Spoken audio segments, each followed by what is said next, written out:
আব্দুর রাজ্জাক। আব্দুর রাজ্জাক বাংলাদেশের ক্রিকেট ইতিহাসে এক অসাধারণ নাম। তিনি বাংলাদেশের প্রথম বোলার হিসেবে আন্তর্জাতিক ক্রিকেটে 200 উইকেট শিকারের মাইলফলক অর্জন করেন। 1982 সালের 15 জুন খুলনা জন্মগ্রহণ করেন রাজ্জাক। 2024 সালের হিসাবে তার বয়স 42 বছর। একজন বাঁহাতি অর্থোডক্স স্পিনার হিসেবে রাজ্জাক বাংলাদেশের স্পিন আক্রমণকে নতুন উচ্চতায় নিয়ে যান। আব্দুর রাজ্জাক টেস্ট ক্রিকেটে 13টি ম্যাচ খেলেছেন।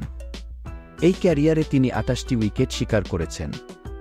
তার বোলিং গড় ছিল 59.89 এবং প্রতি ওভারে রান দিয়েছেন 3.33। তার সেরা টেস্ট বোলিং ফিগার হল 4 উইকেট নিয়ে 63 রান। যদিও তিনি সীমিত টেস্ট ম্যাচ খেলেছেন, তার বোলিং দক্ষতা তাকে আন্তর্জাতিক অঙ্গনে বিশেষ পরিচিতি এনে দিয়েছে। রাজ্জাকের ওয়ানডে ক্যারিয়ার অসাধারণ। তিনি 154টি ম্যাচে 207টি উইকেট শিকার করেছেন।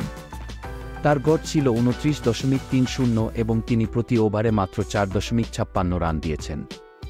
ওয়ানডেতে তার সেরা বোলিং ফিগার হল 5 উইকেট নিয়ে 29 রান। 2007 সালের বিশ্বকাপে তার বোলিং পারফরম্যান্স তাকে বিশ্বব্যাপী পরিচিতি এনে দেয়। টি20 ফরম্যাটেও রাজ্জাক ছিলেন কার্যকর। তিনি 34টি ম্যাচে 44টি উইকেট শিকার করেছেন। তার গড় ছিল 19.05 এবং প্রতি ওভারে রান দিয়েছেন 6.89। তার সেরা বোলিং ফিগার ছিল 4 উইকেট নিয়ে 16 রান। আব্দুর রাজ্জাকের কিছু অজানা তথ্য। আব্দুর রাজ্জাক ছিলেন আইসিসির র্যাঙ্কিং-এ শীর্ষ 10 বোলারের মধ্যে স্থান পাওয়া প্রথম বাংলাদেশি।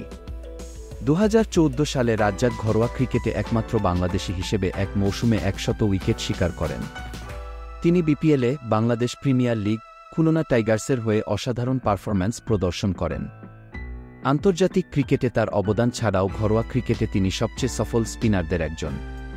আব্দুর রাজ্জাক তার বোলিং দক্ষতা, কৌশল এবং অধ্যবসায় দিয়ে প্রমাণ করেছেন যে সঠিক পরিশ্রম এবং মনোবল দিয়ে একজন ক্রিকেটার শীর্ষস্থানে পৌঁছাতে পারে।